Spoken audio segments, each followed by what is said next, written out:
यहाँ गाय से बैठे हुए हमारे बुजुर्ग हजरात, सामने हमारे नौजवान साथियों हैं। सबसे पहले तो इस टीम को मैं बात पेश करूंगा। ईद तो हर साल आती थी, चली जाती थी, और ईद के मौके पे इस तरह की महफिलें सजाकर अगर हम किसी भी उन्वान पर गौर करें, खासतौर से तालीम जैसे अहम मुद्दे पे, शायद ईद मनाने का सही तरीका ईद करता, और ईद का बहुत बड़ा तोहफा इन बच्चों ने हमारे गाँव वालों को दिया है। कम से कम हमने बैठ के सोचने की बात, ये एक बहुत अच्छी पहल है। मैं बैठे बैठे ऑब्जर्व कर रहा था, बहुत सारी बातें ऐसी आई जहाँ पे ये हम लोगों का अपराध बोध भी हो रहा था कि ये बहुत सारी कमियां हम लोगों की कोताहियों से हो गई हैं। हमारे बुजुर्ग यहाँ बैठे हुए हैं, पिछली पीढ़ियों ने हमें सजाने और संवारने में जिस तरह के रोल अंजाम देने थे, शायद वो नहीं कर पाए, लेकिन नौजवान कुछ बदलाव की तरफ दिख रहा है कि नहीं इलाका अब कुछ बदलने की तरफ जा रहा है। इस तरह की सोच भी बदल आ रही है, और इंशाअल्लाह मुझे उम्मीद है कि आने वाला दिन जरूर बेहतर होगा, और इन नौजवानों की इस सोच, जो ओपन सोच है, बेहतर करना चाहते हैं, इस सोच ही सबसे बड़ी चीज होती है। जहां हम सोचना शुरू करते हैं वहां काम हो जाता है। बातें जज्बाती करने की जरूरत नहीं है। एक तो मसला तालीम और एक उर्दू जुबान का। तावीर साहब,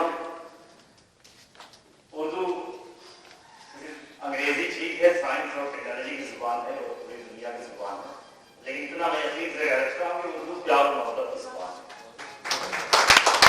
अगर प्यार और मोहब्बत के जज्बात को किसी के सामने रखना होगा तो इससे बेहतर ढंग से ये जो उर्दू हो सकता है और किसी जुबान में हो सकता, और यही वजह है कि उर्दू हो सकता है कि उर्दू वालों के घर में ना हो, लेकिन दूसरे लोगों ने उर्दू को बड़े ढंग से, बड़े प्यार से ये गले लगाया है।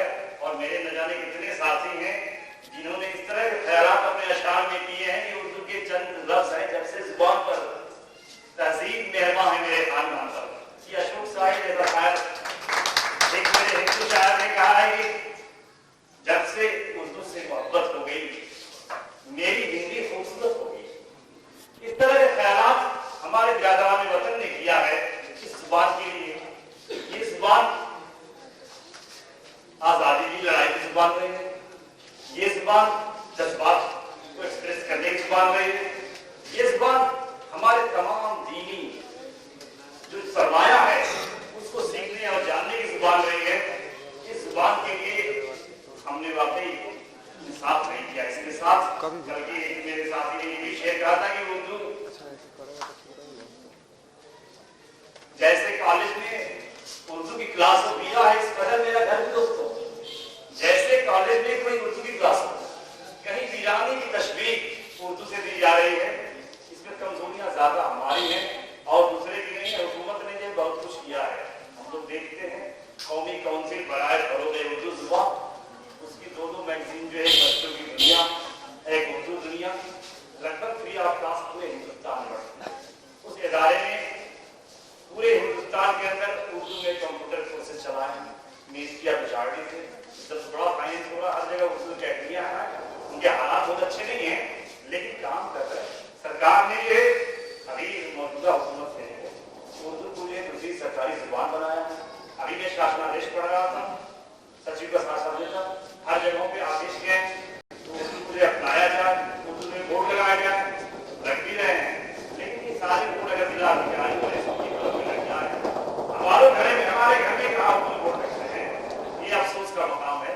इस पे काम करने की जरूरत है, और जाहिर है हर घर से काम शुरू होगा। मैं तालीम के मुद्दे पे कंसारोवार फोरम डॉक्टर शाम साहब जहाँ बैठे हुए हैं, आप सभी लोग हमारे बच्चे से जुड़े हुए हों, और इन लोगों ने पिछले 2-3 सालों में काम करना शुरू किया है, काम करते रहे हैं। बच्चे जो मैं देख रहा हूँ जिनको हमने इस फोरम के जरिए पढ़ाया भी है। बातें सिर्फ करने से नहीं होगा, काम कैसे होगा सोचना इससे जरूरी है।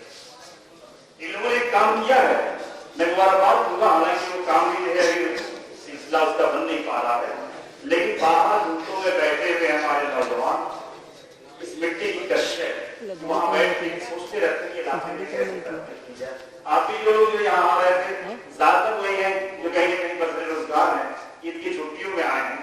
मेरे ख्याल में यहाँ आपको परमानेंटली रहना है, आप कुछ दिन आओगे सारा बैठ के गौर करना, फिर करना और कैसे यहाँ के हालात काम किए जाए। इसमें जरूरी है तालीम के बगैर तरक्की मुमकिन है, तो सब लोग जानते हैं। और तालीम हर फर्द की जरूरत है।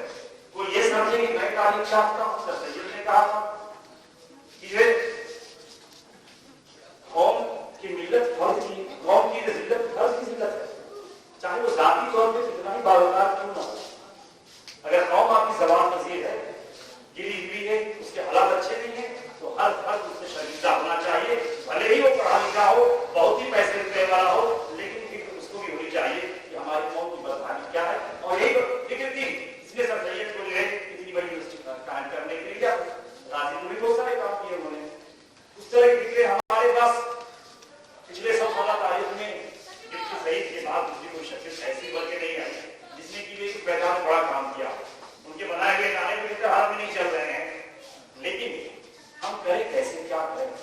मसला ये भी है कि नौजवानों की बड़ी जिम्मेदारी है सकते जो चीजें अपने रोजगार के लिए बाहर आते हैं, बहुत होगा तो चलने का करें, लेकिन यहाँ का काम तो यहीं घर के लोग करेंगे जो यहाँ परमानेंटली रहने वाले लोग हैं। हम ऐसा स्ट्रक्चर कैसे डेवलप करें, ये बात मैं बैठे बैठे सोच रहा था। और एक बात मेरे जहन में आई कि हम घराने के नाम पे, उम्र के नाम पे इकट्ठा तो जरूर होते हैं, लेकिन इकट्ठा होते हैं किस मौज में इकट्ठा होते हैं। दरवाजा कैसे बनेगा, अंजुमन के प्लेट कैसे आएंगे, पतीली कैसे आएगी, हमारा सियासी वकार कैसे बहाल होगा, हमें लोग कैसे जानेंगे। लड़ाइयां नहीं करते हैं। अगर एक कुंबे का, हमारे कुंबे का आदमी थोड़ा हल्फ करके आया है, उसके पीछे खड़े होके और लाठी डंडे निकालने का जमाना थोड़ा कम हो गया है, लेकिन पत्थर चलाने में अपनी हम घरानों के साथ देने में कहीं से पीछे नहीं रहते हैं। क्या ये अफसोस का मुकाम नहीं है? हम उस घराने की मीटिंगें जिन मुद्दों पे करते हैं, उससे कहीं बड़ा अहम मुद्दा ये है कि कभी हमने ये सोचा है कि हमारे घराने का बच्चा भारत के मैदान में क्या कर रहा है, किन मजबूरियों से नहीं पढ़ पा रहा हो, उसकी क्या जरूरतें हैं। शुरुआत तो यहीं से करनी पड़ेगी। आज भी हम कुंबे से, घरानों से बाहर नहीं निकल पाए हैं, पता नहीं आपका टाइम गुजर हमारे, लेकिन शुरुआत तो यहीं से करनी पड़ेगी कि हम अपने घराने वाइज, अगर अलवी साहब इस्लाह जहेज से सिर्फ मौजूद नहीं है, हमने इस्लाह का मतलब जहेज समझ लिया, ये हमारी बहुत बड़ी नादानी और बहुत बड़ी भूल है। इस्लाह का मतलब अगर नंबर 1 पे आना चाहिए था वो तालीम होना चाहिए था, नंबर 2 पे जहेज भरे आ जाए। और हमारी कोई मीटिंग है, अभी बच्चे कुछ कह भी रहे थे कि हमने मीटिंगें बहुत सारी की हैं, बड़े बड़े क्लास किए हैं, बहुत सारे पैसे खर्च किए हैं, थोड़े रुक जाओ। इन सारे क्लास में हमने हमेशा जहेज कितने बार आती होंगे, जमीन बिक रही है कितना, अरे जमीन बिकने दो, लेकिन जमीन जो शादी के लिए नहीं, तालीम के लिए बेचो, ये करना है। और उसी यूनिट से इस तरह से आपने घरानों के लिए कमेटियां बनाई हैं, हर आदमी को जिम्मेदार बनाया है, शामिल कीजिए नौजवानों को भी जो गाँव पे रह रहे हैं, हमारे प्रधान भी नहीं है, मैं उन तक अपनी बात पहुंचाना चाहता हूं। इस गांव में जो है प्राइमरी के लिए 8 से 7-8 ज्यादा इंजीनियर राइफल चल रहे हैं, वहां हमारे टीचर आगे वहां पे काम कर रहे हैं, अच्छी तनख्वाहें भी ले रहे हैं। इत्तेफाक से गांव के लिए 12 या 13 बच्चे शिक्षा मित्र में थे अभी, और वो परमानेंट होकर ये फुल फ्लेज नौकरी और तनख्वाह भी पा रहे हैं, वो इसमें से कोई नहीं दिख रहा है। ये सारे अपने गाँव के बच्चे, उन्हें सरकार ने तनख्वाहें दे रही है, प्रधान के अंडर में काम करते हैं।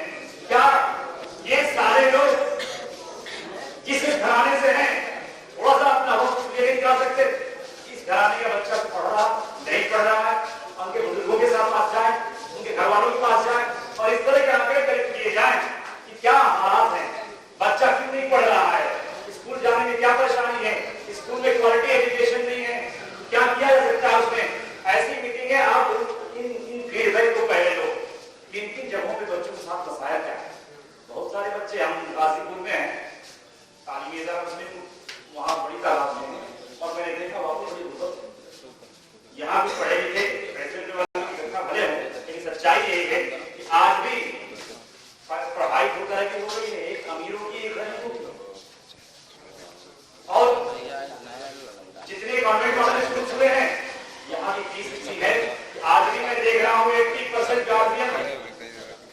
के महीने में फीस देते वक्त कर्ज लेता है या परेशानी में मुबतला हो जाता है।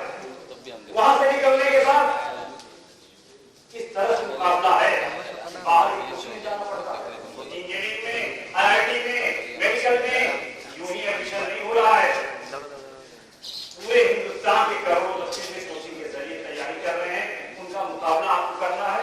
हम फाइनेंशियली भी कमजोर पड़ते हैं, यहाँ भी हमको आगे नहीं दे पा रहे हैं, आगे भी पैसा खर्च नहीं कर पा रहे हैं। इन सारे पहलुओं पे एक डाटा इकट्ठा किया जाए। मेरा